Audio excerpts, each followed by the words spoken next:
Good evening. It is 7 o'clock and I am calling the meeting to order. I would appreciate if you would, in a moment, rise to join me in the Pledge of Allegiance, and then please stay standing for a moment of silence in memory of Jason Hall, who was a transportation bus aide. Thank you.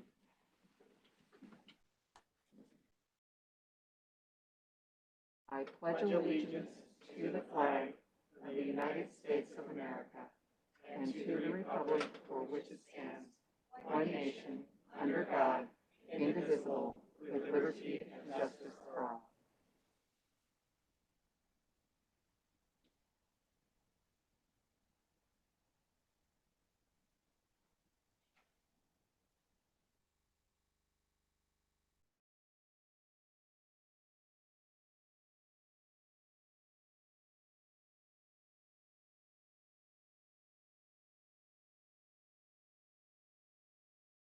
Thank you very much. May we have roll call, please? Mrs. Matura? Here. Mrs. Greenberg? Here. Mrs. Bacon? Here. Mrs. Brown is absent this evening. Mrs. Case? Here. Next on the agenda is approval of agenda. Dr. Bales. Good evening. Items approved by consent will not come up for discussion during the meeting, but will be approved when the agenda is adopted. This is possible since members of the governing board receive the agenda along with backup materials at least 24 hours prior to the meeting and have time to review and consider all items. Prior to the agenda being adopted, members of the governing board or audience may ask that an item be removed from the consent agenda and brought to the floor for discussion at the appropriate place on the agenda. I would like to offer the agenda as posted. Thank you. Does any member of the board wish to move anything from the consent agenda to the approval agenda? Does any member of the audience? Seeing none, Mrs. Case, may I have a motion to approve? So moved. All those in favor, please say aye. Aye. Any opposed? Aye. Motion, sorry, it's okay. That's okay. Got it. Motion passes unanimously. Thank you. Next on the agenda is governing board statements. Start with Mrs. Matura. Good evening. We had a chance to meet with our student voice after the last meeting before today. And that's where we meet with some students from each of the high schools. And it's always such an enlightening program that we have where we get to hear from the kids themselves and hear what's going on in schools and get feedback. And it's a really great program, and I'm excited to be a part of it. So I want to thank our student reps and appreciate them volunteering their time and the principals for their time too. Mrs. Bacon, Mrs. Case, do you have anything? Yeah, I want to add that was our first student voice of the year, and as Mrs. Matura said, it is always enlightening, and we have some new students. Obviously, for those of you who aren't familiar with the program, we have 4 students, one from each grade level from every high school. So we have new students just by virtue of new freshmen. But we're able to break out even virtually. We did some small breakout rooms, talked about different topics, and the conversation was lively. And they all got homework. So we'll be meeting again next month and listen some more. Also, I don't know if I'm going to be stealing your thunder on this one, but we did have the ribbon cutting for our Challenger Center. I won't say much because, no, Dr. Bales, I think I'll let you say more, but it is finally off the ground, shall we say, and I just urge everybody to, if you have the opportunity to go visit, to do so. It was great.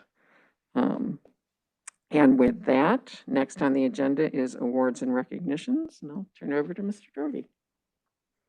Yes, good evening, Governing Board, President Greenberg, members of Cabinet, Dr. Bales, attendees both in person and virtual. Tonight we have 2 student recognitions to share with you. Our first is, our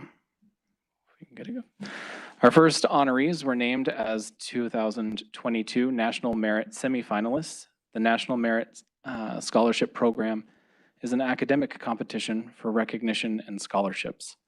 High school students enter the National Merit Program by taking the PSAT or the NMSQT during their junior year. Approximately 16,000 students were notified that they have qualified as semifinalists. Finalists will be notified in February 2022 for their scholarship acceptance, which could range from a cash prize to an annual stipend. From Paradise Valley High School, we have Emma Gerard and Chloe Rozilski. From Pinnacle High School, we have Aditi Bagal and Michael Stalford. And from Shadow Mountain, we have Jace Kochel and Boaz Goldberg. Congratulations.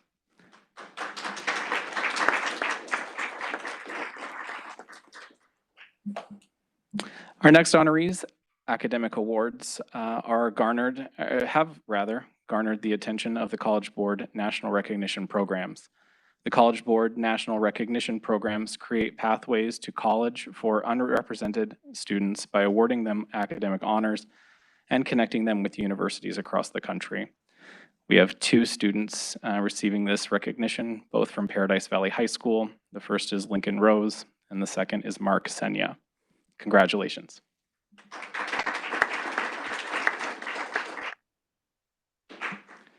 And President Greenberg, that concludes honors and awards. Thank you very much. Next on our agenda is call to the public. And because our meetings are made available to a virtual audience, Paradise Valley Unified School District has implemented a process to collect virtual public comments.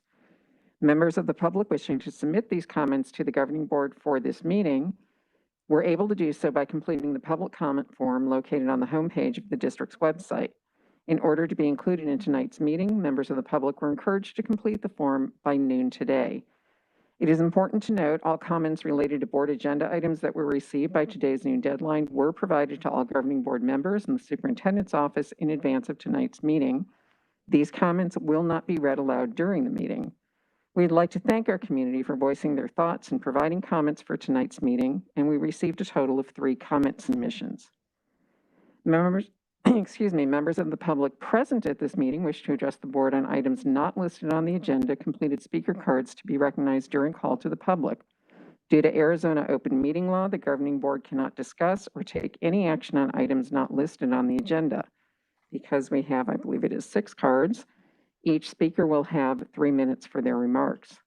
Members of the public who have asked to speak on agenda items will be recognized to do so at the appropriate time during the meeting. Although we did not receive any cards. When I call your name, just for the record, we ask that you please state your first and last name prior to sharing your comment. And the point of this and every board meeting is to accomplish the business at hand and to be able to do so openly and collaboratively. To that end, everyone attending the board meeting, whether speaking to the board or not, is expected to observe our meeting rules as well as rules of politeness, propriety, decorum, and good conduct. Pursuant to Arizona open meeting law, at the conclusion of call to the public, individual members of the board may respond to criticism made by those who addressed the board, may ask staff to review a matter, may ask that a matter be placed on a future agenda, or may take no action. And I'm simply going to call on folks in alphabetical order. So first up is Dr. Fred Isles.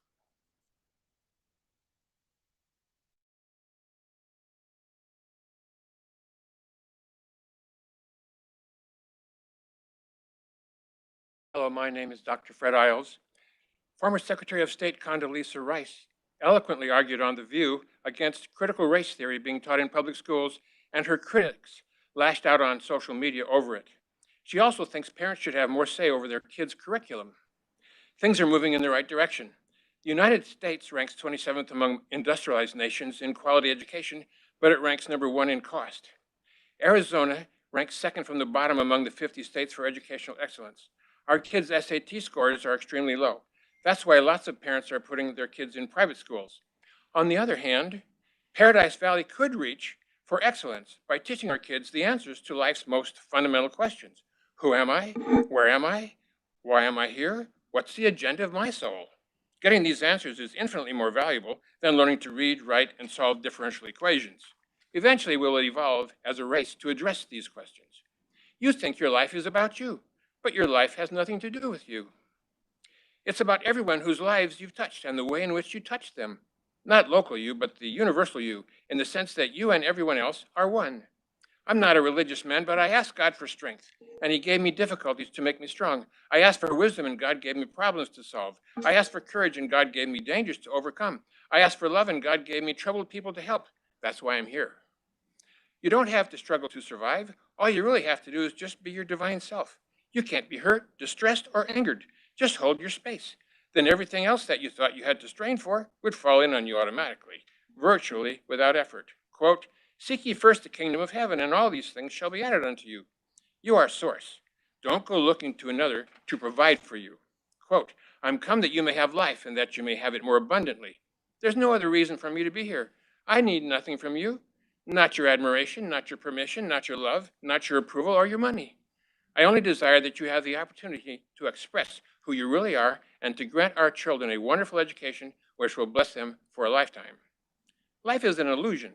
If you were top-notch educators, you would see that everything the Illuminati puts out on TV, propaganda, government policy, the mandated killer vaccines, suffocating masks, phony PCR tests, and economic lockdowns have one primary purpose: to prove to you that you are not a god in your own right, but a critical race theory trained, ignorant human who has to depend on a tyranny of smarter people trained by the Nazis to tell you how to live. No, you are source. Here's the formula that Paradise Valley isn't teaching its students. That which you source to another comes back to you automatically, for an astonishingly simple and clear reason. There's only one of us in this room. Of course, what I give to you, I give to me. The students are looking to you to bring them understanding, to be an example, to show them that they can be just as wonderful as are you. Thank you. Copies if anybody wants. The next card is from Sandra Christensen.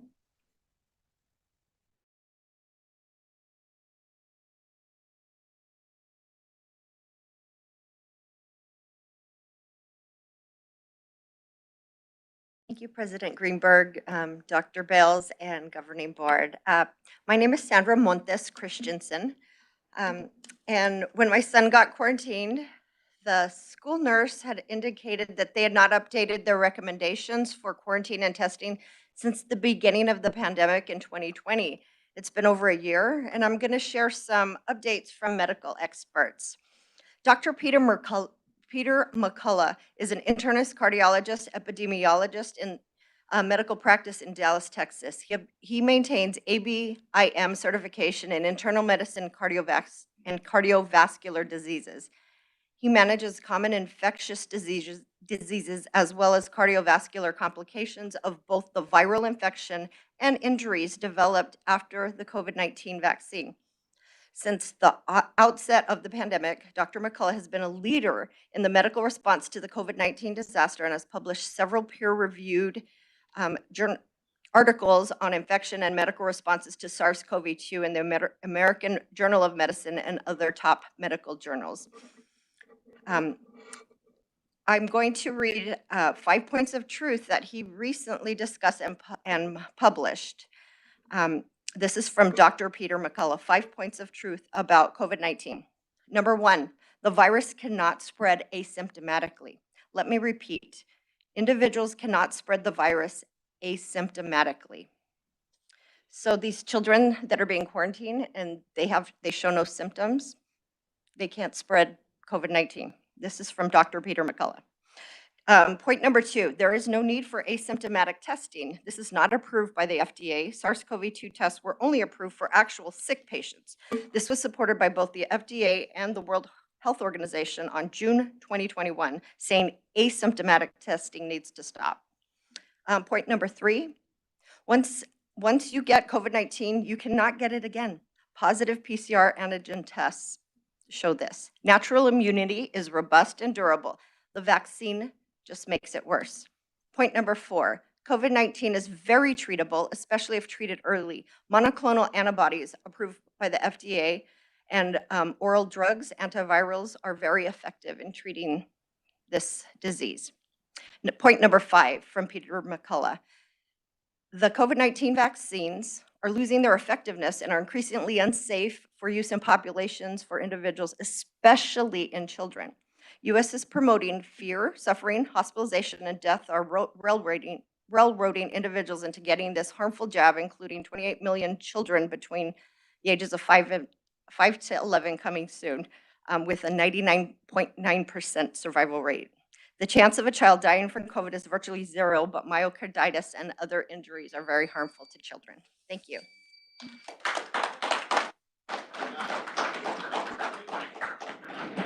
The next card is from Sophia Davis.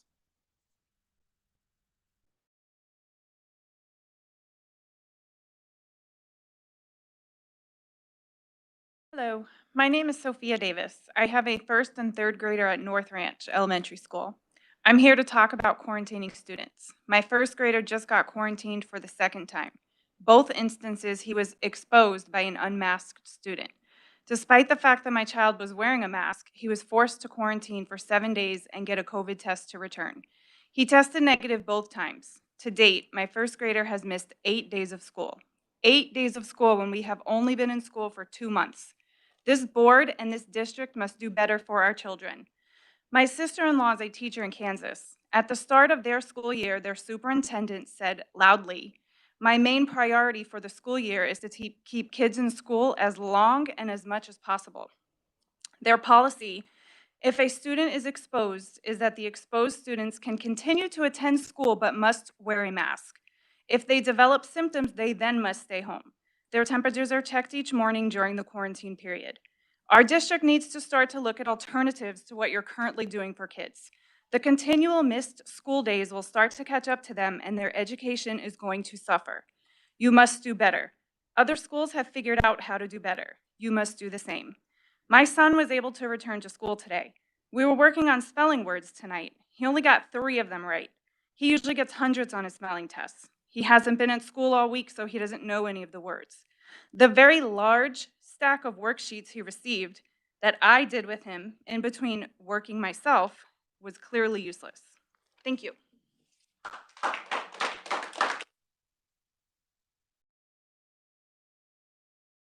The next card is from David Hickson.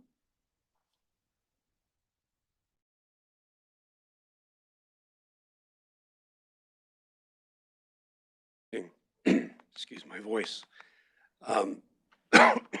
David Hickson, sorry.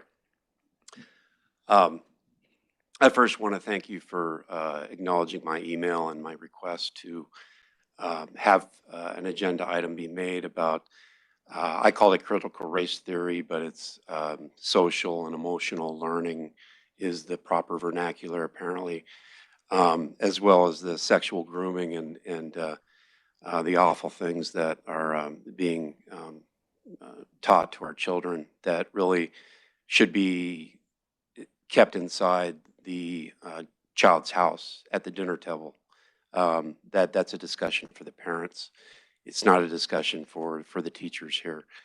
I also just wanted to add to, when you had the moment of silence, I just heard just a few hours ago, in that moment of silence, I offer my prayers and condolences to the family of the PV student who committed suicide today. So I'm very, very saddened at that, and I'm sure you are as well. I really think that this issue does need to be made an agenda item because this is an epidemic occurring across the country.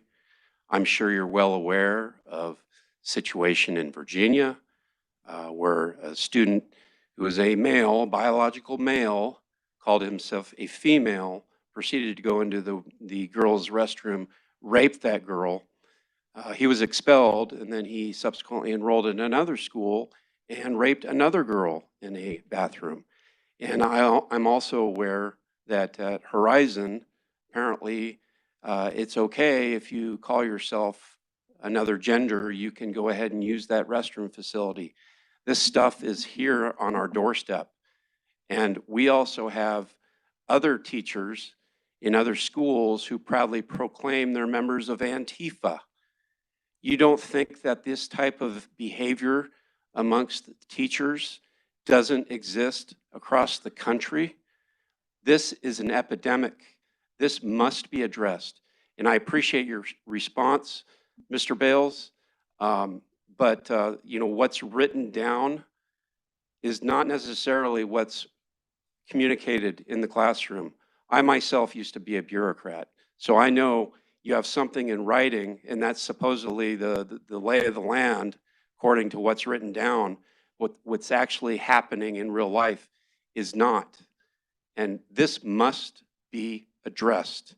This is a critical time in our history, and we are losing the fabric of our country that starts in the schools. So that's it.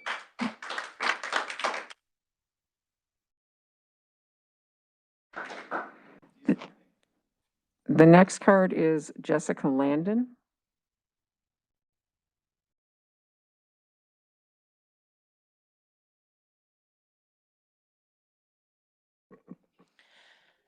My name is Jessica Landon.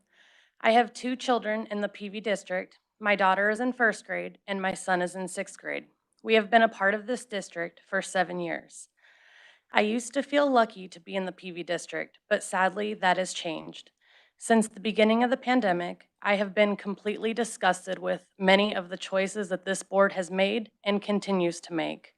You say that our children are your highest priority, when in actuality, you have shown that your own political agendas come first. I would like to discuss the quarantine policies this district currently enforces. We're told that the quarantine policies are in place to protect our children from COVID, but in reality, that's not the case at all, because many of these policies are not backed by any science. Here is an example. My son was sick last week, so I kept him home from school. He was forced to remain quarantined until I was able to provide the school with a negative COVID test. Meanwhile, his younger sister, who lives in the same home, was allowed to attend school every single day. Because that makes a lot of sense, right? When speaking to the school nurse regarding the requirements in order for him to return to school, she suggested that I go get an at-home COVID test. I stopped at the store and bought one. I was shocked to find out that this at-home test would be an acceptable form of documentation. How does one know that the test was administered correctly, or that it was indeed my son actually taking the test? All I had to do was email a photo of the test, and he was allowed to return to school the next day. Please explain to me how these kinds of policies are backed by science, because I don't have a good answer to that question. Also, while reviewing information on the district website, I noticed that there are different guidelines for students versus faculty. The guidelines for students are spelled out plain as day, yet the guidelines for faculty include, quote, contacting Human Resources Department to follow protocols for when they may return to work. Why do the same ridiculous rules that apply to my kids not apply to the faculty? Seems a bit contradictory. Furthermore, I would like to remind the board that only Maricopa County Health Department has the authority to order children to quarantine, not Paradise Valley Unified School District. Thank you.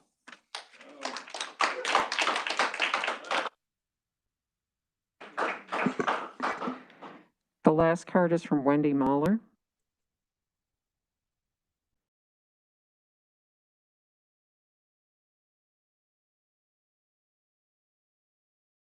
Good evening, my name is Wendy Mahler. I would like to discuss the transgender bathroom policy or practice that has been in effect for 8 to 9 years here in the district. It is my understanding from a school official that a child who identifies as a transgender can go to the school office and fill out a form, and then the transgender child may use the bathroom that he or she identifies with. You may or may not have heard about the rape that occurred in Loudoun County, Virginia. I think Mr. Hickson spoke about it earlier, where a teenage boy who identified as a transgender went into the girls' bathroom and raped that schoolmate. Same is happening in the California jails. The male inmates are saying they're transgendered, they're being transferred into the female jails, and there's a bunch of female inmates that are now pregnant. I'm aware of an incident to a lesser degree of trans violence, not my words, but the victims, that happened on campus at my son's school in this district. This happened in the bathroom, and it's due to this very policy. I personally disagree with this policy. I feel that it infringes on the rights of students who are not transgendered. I have a son, he is male, and the boys' bathroom has urinals. I do not think it is reasonable to allow a girl who identifies as a boy to be allowed in. How uncomfortable would a boy be with a girl in the bathroom when they were using the urinals? Likewise, the same for a boy to go into the girls' bathroom. This policy is creating a situation for children's safety to be at risk. Horizon High School has remodeled one of the bathrooms due to vandalism, and it cost the districts and taxpayers about $147,000. And it's on tonight's agenda in the construction item to fix this job, and it's only 95% complete as of today. There are two possible solutions to this issue. Either create a single-user bathroom in every school in this district that allows for any student, no matter how they identify, to use and ensure their safety. The school district can use the American Rescue Plan Act that was created because of COVID-19, the Education Stabilization Funds of $41,495,828.58 to take care of this problem that they received. This money came from the federal government. Or to ensure our kids' safety, you can just get rid of this policy and it costs nothing. I ask that you end discriminatory quarantine. It is not working. And that's all.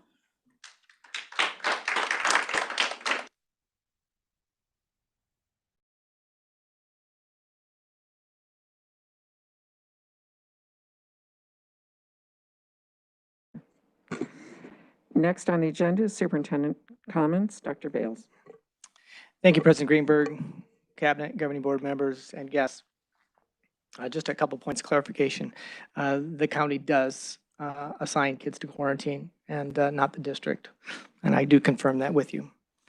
Last Saturday, Challenger Space Center opened its doors, and we welcomed their partnership with Paradise Valley Schools. This campus is a repurposed elementary campus, formerly known as Foothills. Approximately 18 months ago, we began this partnership with the Challenger Space Center and are happy to see that their partnership with Sons Charities, Larry Fitzgerald and Devin Booker, contributed significantly to this partnership. And through their partnership, we now have related services that gives us the opportunity to send kids to Challenger Space Center for free, to the tune of, I think, it's $45,000 a year services. Dr. Jarris, was that right? Or is it $65,000? $65,000 worth of services. So we're excited about that partnership. This week is National School Bus Safety Week, and the theme this year is one bus plus one driver equals a big impact on education. Thank you to all of our bus drivers and the Transportation Department staff for their continued support of students, beginning with the early morning bus routes. Through our first bell and on to our routes home, the dedicated transportation staff in PV Schools works hard daily to get our students where they need to be. With a nationwide shortage of drivers, we ourselves have felt the bumps along the way. If you know someone who would like to drive in Paradise, please direct them to pvschools.net/jobs. Earlier this evening, we recognized our National Merit semifinalists. I'm proud to announce that PV Schools also has 20 2022 National Merit commended students from Horizon High School, North Canyon High School, Paradise Valley High School, Pinnacle High School, and Shadow Mountain High School. Congratulations to these students on their achievement as well. K-8 parent-teacher conferences are scheduled for October 25th through the 28th. Parent-teacher conferences bridge the connection between home and school, and this is a valuable opportunity for parents to support their child's academic development and partner with PV Schools teachers. In need of some conversation starters, please visit pvschools.net, where we've published an article on ways to get the most out of this year's parent-teacher conferences. As we continue to talk about our many journeys of excellence, it's important to know the hard work of our students and staff is being noticed. Earlier this week, we were notified of several achievements within our district, placing the following schools on the U.S. News and World Report's Best Schools list. Congratulations goes out to students and staff of Boulder Creek Elementary, Copper Canyon Elementary, Desert Trails Elementary, Explorer Middle School, Fireside Elementary, North Ranch Elementary, Quail Run Elementary, and Wildfire Elementary. These schools were included in the top 30% of Arizona schools, earning them this recognition. In an effort to continue excellence within our district, we've re-energized our strategic planning process. Earlier this month, a group of stakeholders making up our design team, including staff, community, and parents, met to kick off the process. During this kickoff, the design team participated in a group session focused on stimulating student curiosity, creativity, innovation, and initiative. The group also examined components of strategic planning work that was started in 2020. Throughout this strategic planning process, internal and external stakeholders will have the opportunity to provide feedback to guide this development of the PB Schools strategic plan. We're in the process of building a homepage for updates and information on pbschools.net. For those of you that follow our COVID dashboard, our number of positive cases continues to decline, as well as the number of students assigned to quarantine by the county. Fortunately, for those of you who are interested in a vaccination for students ages 5 to 11, we anticipate that may be available the first week of November. Additionally, we were in the process of evaluating vendors that help offer easy access to vaccination clinics outside of school hours, at night, and on the weekends for those families. Finally, I started my day with a tribal council meeting with the Navajo Nation. It was an honor to meet them and share the strategies we are implementing for our American Indian and Alaska Native students in our district. This afternoon, I finished my afternoon in Ms. Cunningham's Pathways classroom at Sweetwater Community School. Special thanks to her and her team and the students for sharing their classroom with me. I was honored to help them bake banana bread and judge their pumpkin pie contest. And those are my comments, President Greenberg.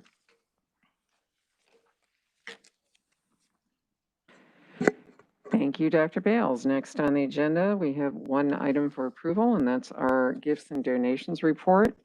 We would like to thank all of our donors, and actually, I'm going to let you know all of them on the report.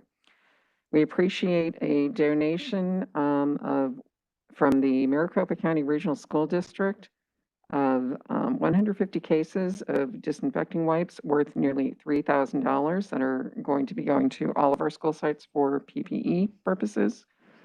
G&H Legal PLC provided more than $1,000 in classroom supplies and $300 in cash to Sandpiper Elementary for educational supplies and instructional software. And Martin Dorito provided cash and school supplies worth nearly $1,000 to Sunset Canyon. We appreciate these donations. And Mrs. Case, may I have a motion to approve? So moved. All those in favor, please say aye. Aye. Any opposed? Motion passes unanimously. Next on the agenda are items for discussion. First will be new courses and revisions for next year's high school course catalog. Dr. Bales. Thank you, President Greenberg, Governing Board, Cabinet, and guests. Planning for the next school year and courses takes a year or more, and registration staffing will begin as early as January. And Dr. Corson is here to share with you some of the new courses and revisions for the 22-23 school year. Dr. Corson. Thank you, Dr. Bales. Good evening, President Greenberg, members of the Governing Board, Dr. Bales, Cabinet, and guests. Tonight is the first reading of high school course recommendation additions and revisions for the 22-23 school year. Early in the school year, high school teams and departments submitted course addition or revision recommendations. These recommendations were initially reviewed by our lead counselors.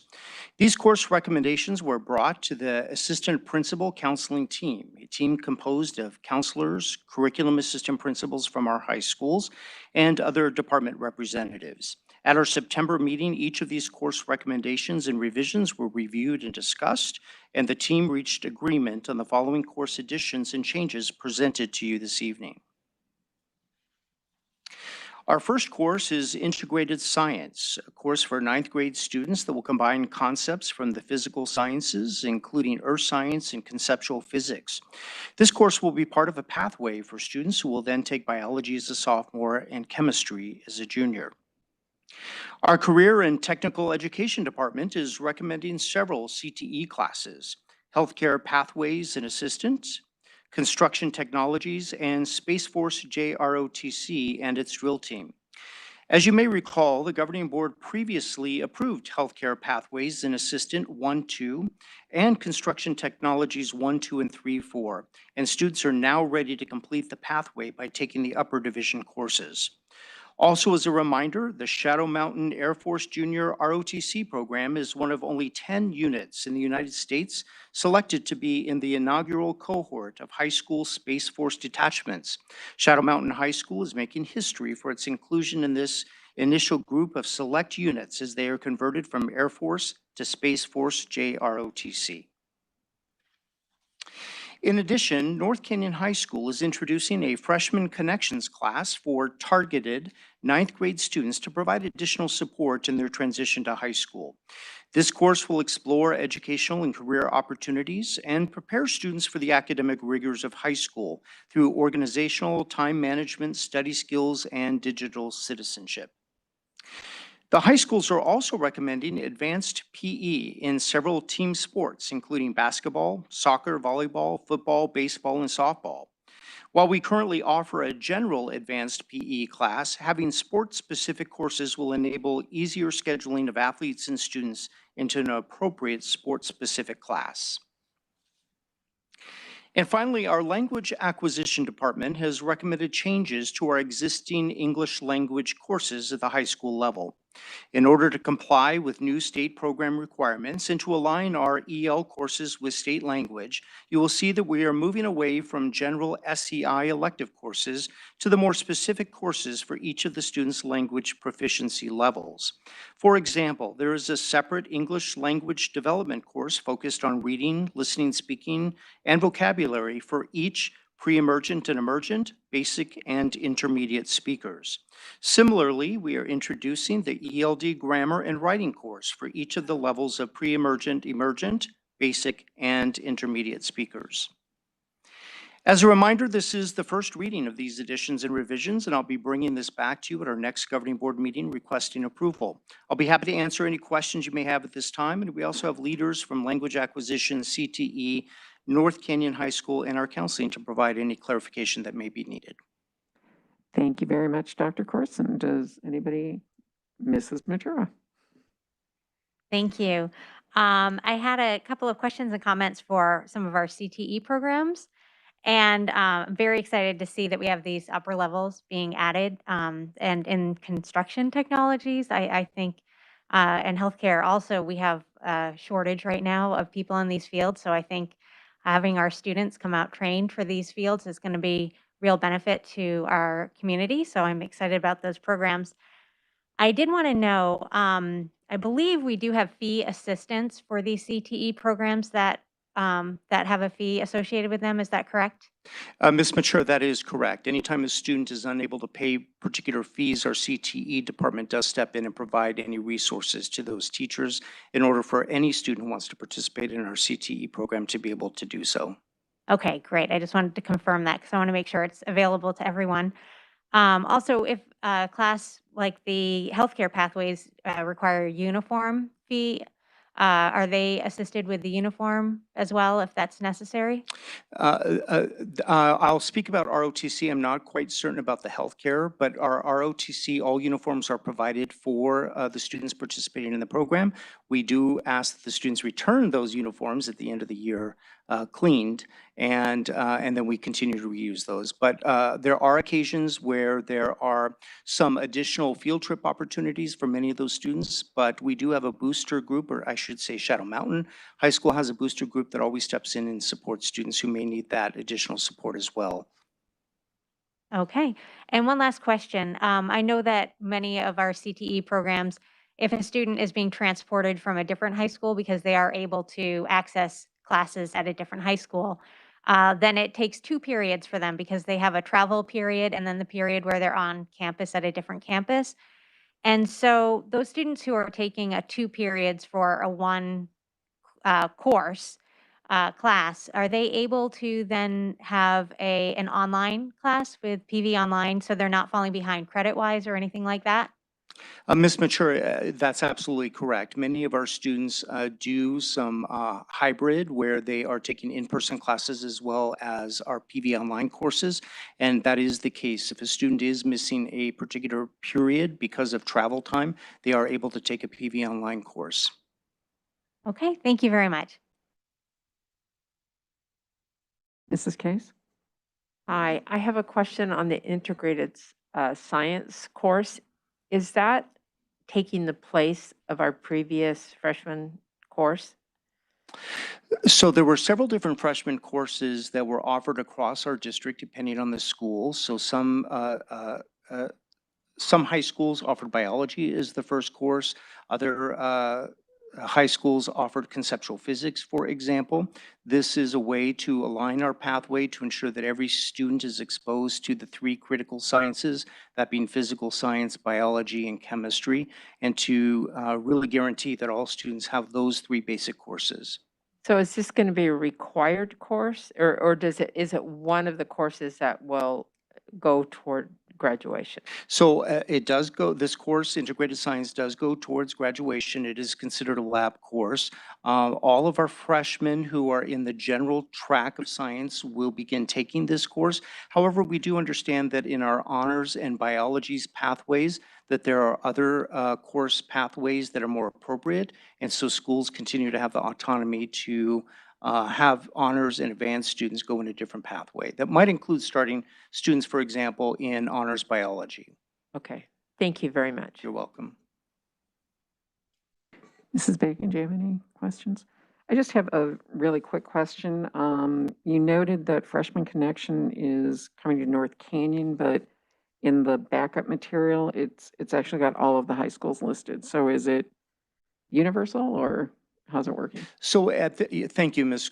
President Greenberg. So at this time, North Canyon has initiated the course and they are going to pilot this course this coming year. But we do have other interested high schools that are watching the success of this particular course. And so at some point, other high schools may offer this course based on the success that it has at North Canyon. And so we want to make sure that the other high schools have that opportunity to do so when they're ready. Excellent, thank you. So if we have no other questions or comments, that was first read. We look forward to coming back next time and approving, presumably. Next on the agenda is an update on bond and budget override programs and capital improvement projects. Dr. Bales. Thank you, President Greenberg, Governing Board, Cabinet, and guests. Tonight, Ms. Berrigan will provide and review some of the local voter-approved initiatives. And we want to extend a very deep, heartfelt thanks to our voters for their continued support. Without our voter support, many of our academic support, extracurricular, or safe, positive learning environments would not be possible as we know it in Paradise.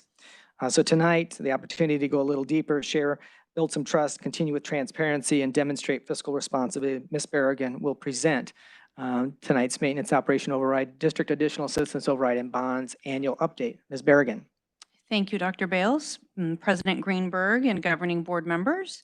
As Dr. Bales has mentioned, we have some good information this evening related to our voter-approved initiatives listed on the slide there. And I'll begin with the purpose. Part of the purpose is this is a requirement for us in Arizona Revised Statute 15491K and 481Y. But probably more importantly, it's to inform our community and our voters regarding these initiatives that they have approved and support for us. And I feel it's an opportunity for us to connect to them what their yes vote means to us and how we implement that. And I think that that's very important. Our voter-approved initiatives are, what is it? Oh, I'm hitting the backwards button. There we go. Our voter-approved initiatives are the three that Dr. Bales had mentioned. The first one being a 15% maintenance and operation or M&O override, then a $6,410,000 annual district additional assistance or DAA override. Those of you who have been on the board for a little bit longer would formally know this as the capital outlay override or just capital override. And then in addition, we have bonds. We have some that were approved in 2015 by our voters and again in 2019. We'll start with some more detailed information on the M&O override, which was passed by our voters in November of 2017.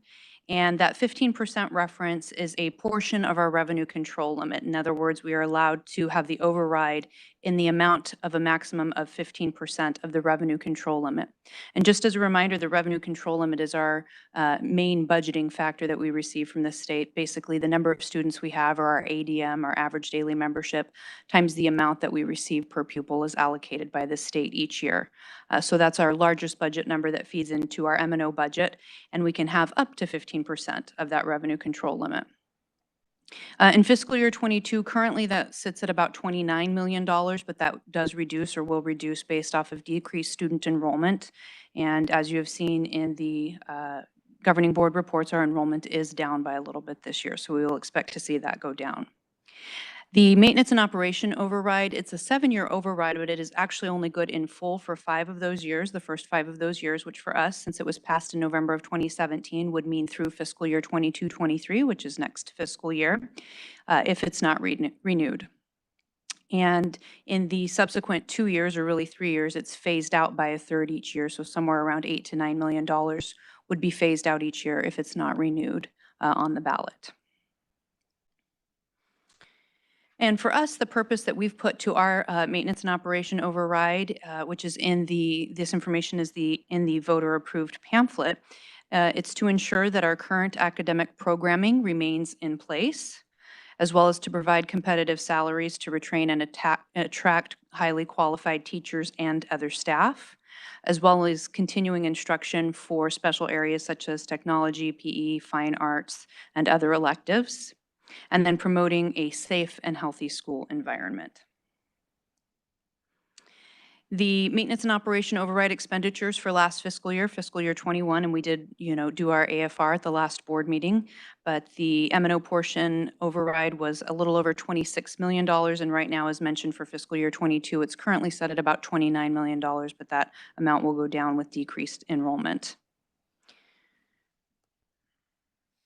For our future plans, there is consideration for putting the M&O override on the November 2022 ballot. If it's not on this November 2022 ballot, then we would be having to make consideration for the third phase down for this year, as well as if it doesn't pass this November, we would have to be making consideration in fiscal year 24 for a third phase down. So it is an important year for us.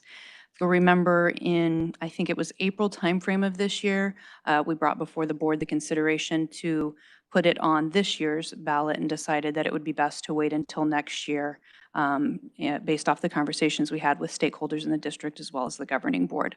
So this year, next year, in November of 2022, will be a critical year for us. And the committee for the M&O override will begin, the work for that will begin this winter. The next voter-approved initiative is the District Additional Assistance Override, which was passed by voters in November 2019, and that comes to us at $6,410,000 annually. This override is also good for 7 years, but is good in full for all 7 of those years. So that brings us through to fiscal year 26-27. So that isn't coming up anytime in the near future, but they do tend to creep up on us, so we want to be prepared for them. The 2019 override 7-year plan with the $6,410,000 annually, that breaks down into $5,960,000 for instructional materials and $450,000 for support vehicles. We can't do support vehicles out of bond funds. We can only do student transportation vehicles out of bond funds, so we include the other support vehicles such as those that are used for our maintenance and operation department, facilities, and McKinney-Vento, special education, some of our smaller vehicles as well, or what we tend to refer to as our white fleet. And so over the 7-year period, we will be looking at just under $45 million out of that 7-year district additional assistance override, which is very supportive from our voters. For the fiscal year 21 year, you see the budget portion that we just talked about for each of the 2 areas listed in the voter-approved pamphlet of instructional materials and support vehicles, and then what we actually expended in those years. We don't lose those funds. If we don't spend them, we can carry them forward into future years. So if we determine we might need more in one year than we do in a current year, we can certainly do that. And we already for this fiscal year 22 have adopted $1.5 million in curriculum. So we'll see that instructional material piece be a larger budget this year. Future plans for the district additional assistance override, and this sort of goes in line with our bond as well because the two are both support capital expenditures. And our most recent capital plan is funded by both bonds and the DAA override, which was approved both in November of 2019. And that current capital plan runs through fiscal year 24. So work will begin soon on the November 23 capital plan. We'll start to put together the next 4-year capital plan and hopefully extend past and beyond that to get to a 5-year and eventually a 10-year capital plan. The next election consideration, as mentioned, for the district additional assistance override wouldn't be until November of 2027, so still a little bit of time on that. And then finally, we end with bond, and this one has a little bit more to it, as it should, because it's quite a bit more money. And that was passed by our voters as well in November of 2019 for $236,140,000. The bonds have to be sold within 10 years of the voter approval, so within 10 years of November 2019, and then we have an additional 3 years after that to spend those proceeds without receiving any interest penalties, basically. We will certainly spend it before 10 years. And the PV schools are on a 4-year bond cycle, as we talked about with our 4-year capital plan, and this will potentially be on the ballot in November of 2023. We also still have funds remaining from our November 2015 voter-approved bond, and we will actually start with some details on that one. The voter-approved pamphlet lists these items for non-administrative and administrative approved expenditures, and so these are the areas that we have to stick with these budgets for. That 2015 bond authorization was for $228 million. In fiscal year 2021, for the 2015 bond, this is where we expended those funds. The largest portion being in net facilities, buildings, and grounds. And I'm sure you can guess what the largest portion of that was for, the new school of Sky Crossing. Additionally, there's quite a bit in there for the Roadrunner rebuild as well. As a summary for the 2015 bond authorization, in other words, sort of where do we sit currently with that, with those funds? It was approved at the amount of $228 million. Our fiscal year 21 expenditures were just over $39 million, with all the prior year's expenditures for that bonds at about $157.8 million, leaving a remaining balance just over $31 million. And we will probably spend most, if not all of that, in this current fiscal year with our bond planned. And just as a point of reference, 17.5% of the total 2015 bond authorization was spent in fiscal year 21. With the 2019 bond authorization, this is what was in the voter pamphlet to communicate to our voters the areas that we needed to expend our funds, both in non-administrative and administrative areas. And these are where the expenditures landed for fiscal year 21 of the 2019 bond expenditures. About $8.2 million of that was spent on a PAC renovation, some additional amount on buses, as well as some high school furniture and a fine arts refresh. And then when you look at the technology portion, we did spend quite a bit of the bond for that in fiscal year 21. The largest portion, nearly $9 million of that being for student devices. And the total expenditure was about $37.6 million. The summary, or where we stand for the 2019 bond authorization, we were approved for the $236,140,000, had just under $38 million in expenditures in 21, and just over $1 million from prior year expenditures, with the remaining balance of about $197 million. So we spent about 16% of the total 2019 bond authorization in fiscal year 21. Our future plans, again, as mentioned, it's part of our capital plan with the district additional assistance override. So this slide essentially reads the same as the one under the DAA override, but the consideration, as already mentioned, will be for the November 2013 ballot. And then there's one piece here that we also are required to share. This is related to the Arizona School Facilities Board. So this is not local voter approved initiative. This is state funding. And there are two areas we can receive state funding. That's new school facilities. And that we had received for Sky Crossing in a small amount in a previous year.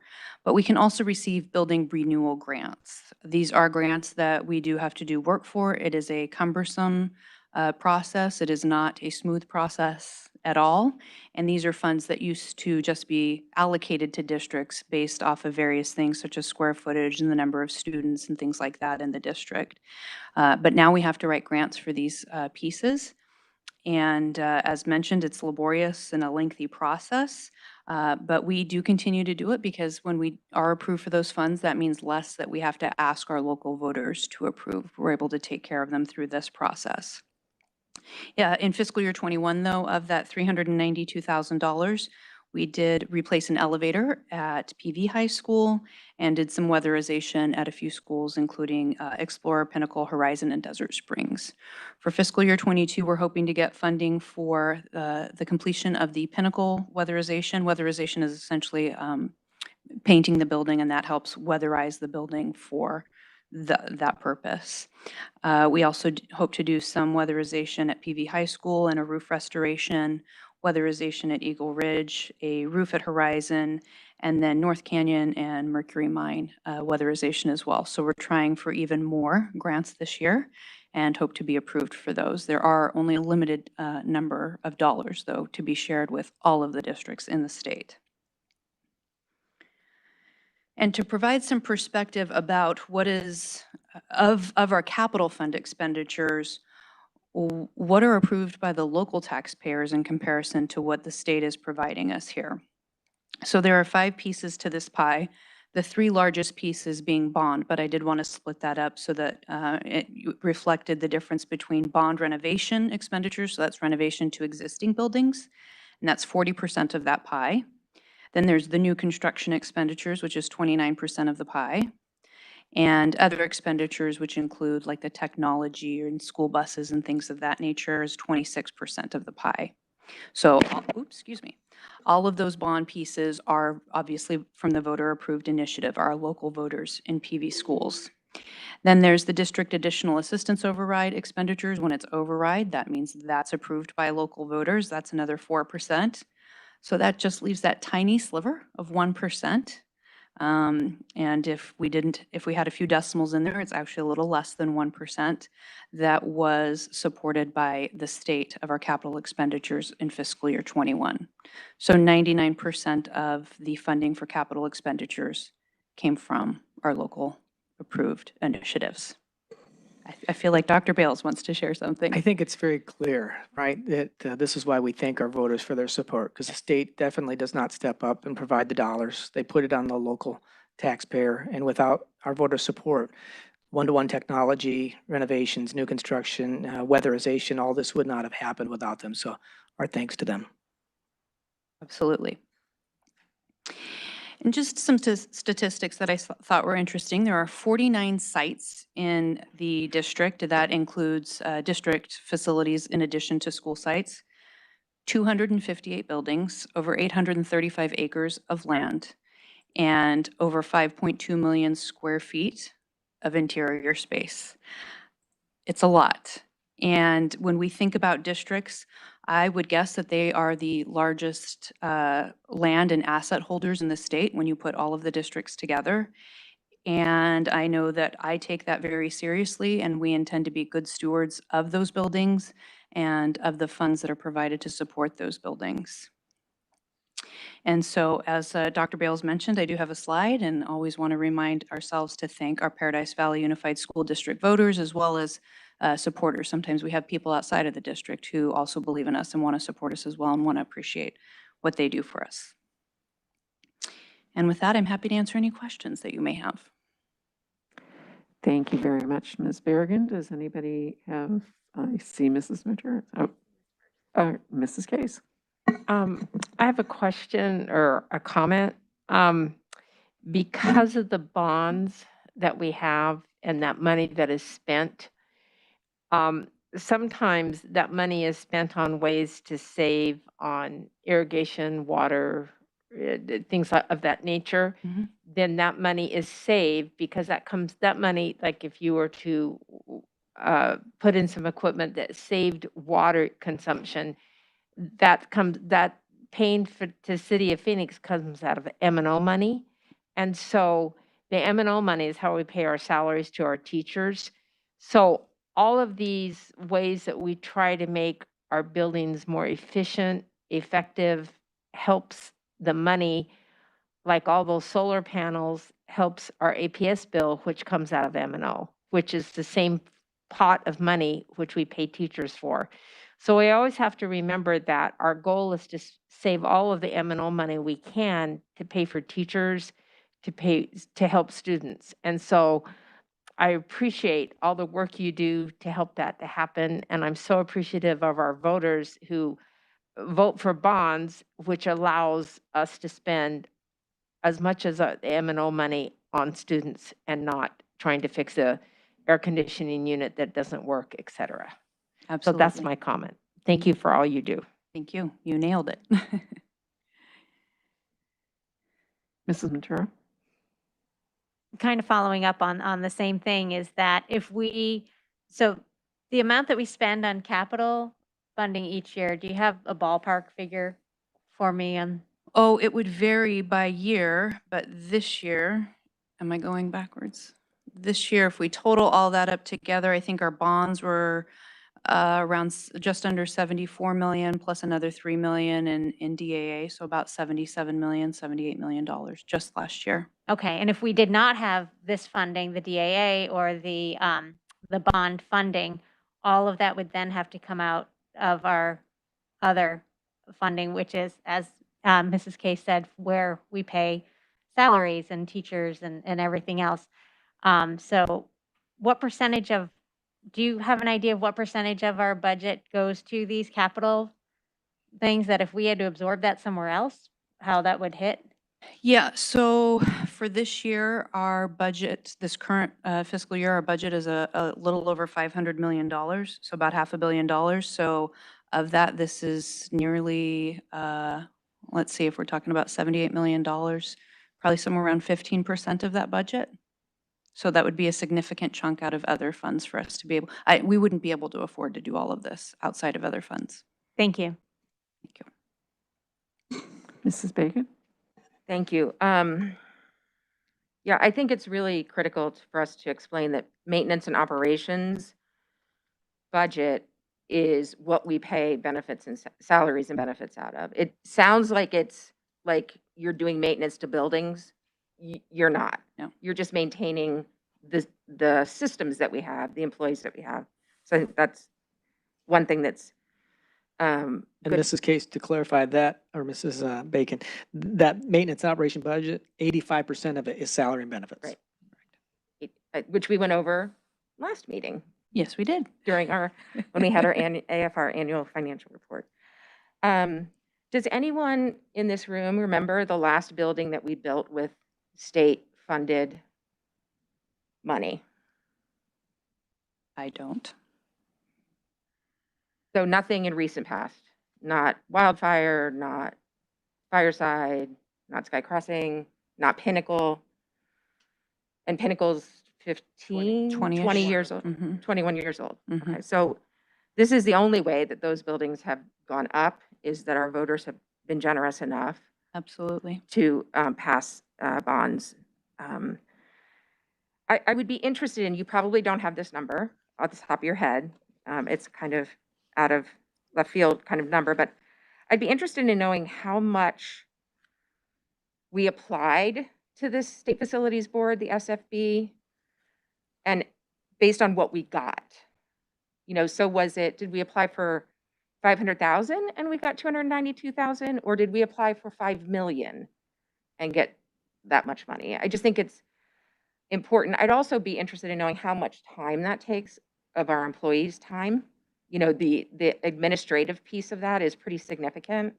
So I think if we could have that information, that would be really Absolutely. good. And apologize, I just thought of it as I was sitting here looking at this, thinking, I know we've applied for more than that, but so I just think those are things that would be good for us to know. And like Mrs. Case, thank you for everything that you do to make sure our money is going to the places that it should be going. It's my pleasure. Thank you. And I will get that number for you. I'm certain that we've applied for more than we actually received. So. Yes, and I have one question and then my thanks as well. The change from capital outlay override to district additional assistance was rather recent, but it didn't really change what those monies went for. So what was the reasoning behind the change in name? Can you enlighten us on that? Yeah, it was, yes, President Greenberg, it was changed 4 to 5 years ago, I believe. And the purpose behind that change is that there were some legislators who didn't believe that the language of capital outlay override was clear to voters. And I don't necessarily disagree with that. They may not understand what capital outlay override meant. I think district additional assistance override, though, is a misleading name as well. And there have been efforts since that time to work on better names that more aptly describe the purpose, because it seems as though it has the word additional in it. It seems as though it's an additional need. But as you've all clearly articulated tonight, if we didn't have that, we wouldn't have the things that we know we've needed in our districts over the years. So I wouldn't consider it additional at all. And I think one of the outcomes was when they changed the name, and we and other districts went out for it, we could not ask for a continuation of our capital override because simply the name changed. So if they do it again, districts are going to find themselves in that same situation possibly. That is a potential. Yeah. Yeah. Okay. Just curious. But like everyone else, I mean, I think one thing, and I've obviously been on this board for a bit, I think one thing we have always done very well in our district is maintenance of our facilities. And we've been able to do that both through the leadership in your department and through the support of our voters who have deemed, understand the need for the bonds and the other taxpayer-supported programs that we have here. I mean, this is a lot of money. I mean, over 70 million. Yeah. That I don't believe we would be able to take out of M&O except in emergency situations, except when that, HVAC goes out in one of our schools or, there's a problem with the roof.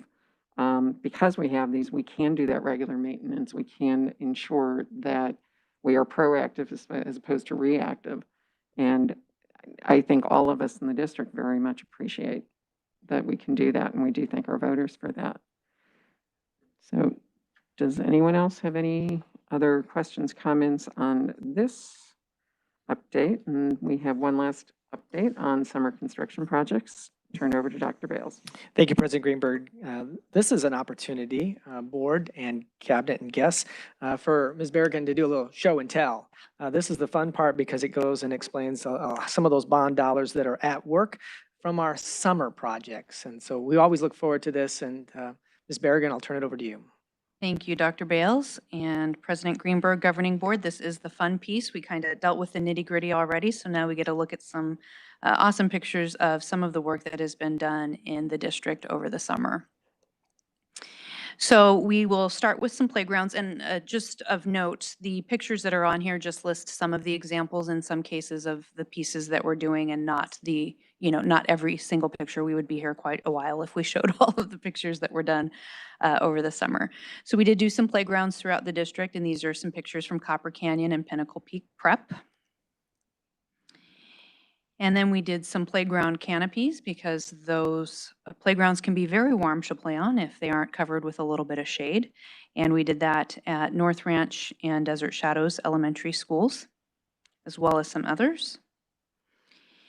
We did many, many parking lots throughout the district. I think there were somewhere around 15 total, might have been a little bit more than that, that we resurfaced and restriped and made look nice. It's really does, you wouldn't think it's something that makes that much of a difference at the appearance of the school, but it really absolutely does. So these look very, very nice now. New fire lane paintings and all of that. We did interior painting throughout the district, and here's some pictures at Boulder Creek Elementary and again, Pinnacle Peak Prep. Weatherization at Palomino Intermediate, it looks fantastic. It would, potentially look a little bit strange that we're building this new Palomino Primary School and we have this outdated painted Palomino Intermediate next to it. So we wanted to make sure that we were able to spruce that up a bit. And if you haven't driven by, it looks fantastic. We did the Desert Shadows Middle School locker rooms. They had quite a bit of work done, both in the bathroom area and the shower, as well as where the locker area is. And then Desert Shadows had some additional work in its kitchen. It is an extremely large kitchen there, but it was basically just one large room that didn't really have a purpose or a flow to it.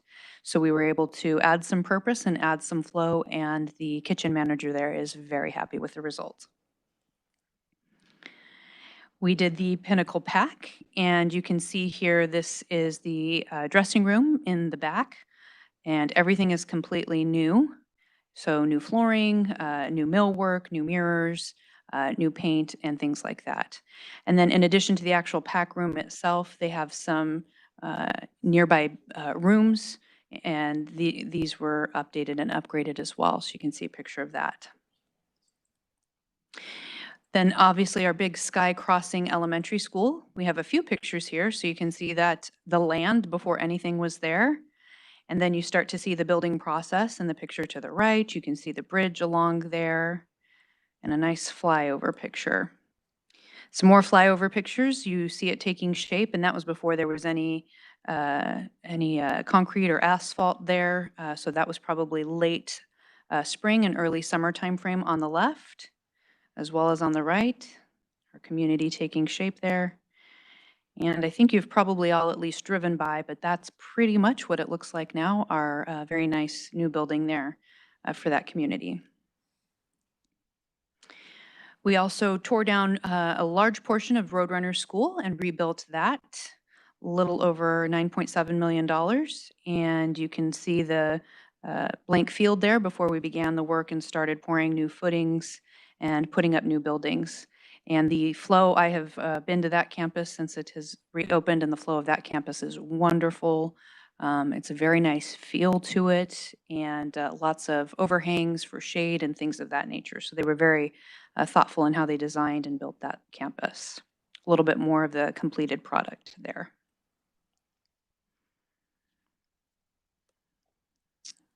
And some nice grass and inner courtyard areas as well. This is a more comprehensive list of all of the facilities projects that were done throughout the summer. They were very, very busy, doing over $53 million worth of work. And obviously some of that starts in the spring timeframe, and sometimes it's done a little bit after the start of school. But that's a huge amount of work in a short amount of time to be done. And for our total bond expenditures, we bring that facilities I had to put some numbers in here, guys. Couldn't just have only pictures. Facility subtotal comes over at the top of the page, as well as adding in our technology-related hardware and software, the pupil transportation vehicles, our furniture and equipment, and then some additional professional technical services and miscellaneous for the total bond expenditures of $76.7 million. And at this point, I want to particularly thank Rudy Martinez, our Director of Facilities, as well as his two sidekicks, Les Thompson and Ken Simpson, and their team in facilities. I often say our children have advocates, as they should. Our staff have advocates, as they should, but our buildings and our facilities don't often have advocates. These guys are the advocates for our buildings, and I appreciate the work that they do. As I said, we are, school districts are the largest landholders in the state, and it's important that we take care of that asset and be good stewards of protecting it. So I appreciate the work that they do. And one more time, would just like to thank our community in PV schools and our voters for supporting us. and happy to answer any questions that you have. Thank you once again, Ms. Berrigan. Pictures are always welcome. It's great to see the progress on, some of those buildings as they were going up. Does anybody have any questions, comments? Well, thank you again. Thank you. Seeing none, we are at the end of our agenda. So, Mrs. Case, may I have a motion to adjourn? So moved. All those in favor, please say aye. Aye. Aye. Any opposed? Motion passes. Thank you all. We are adjourned.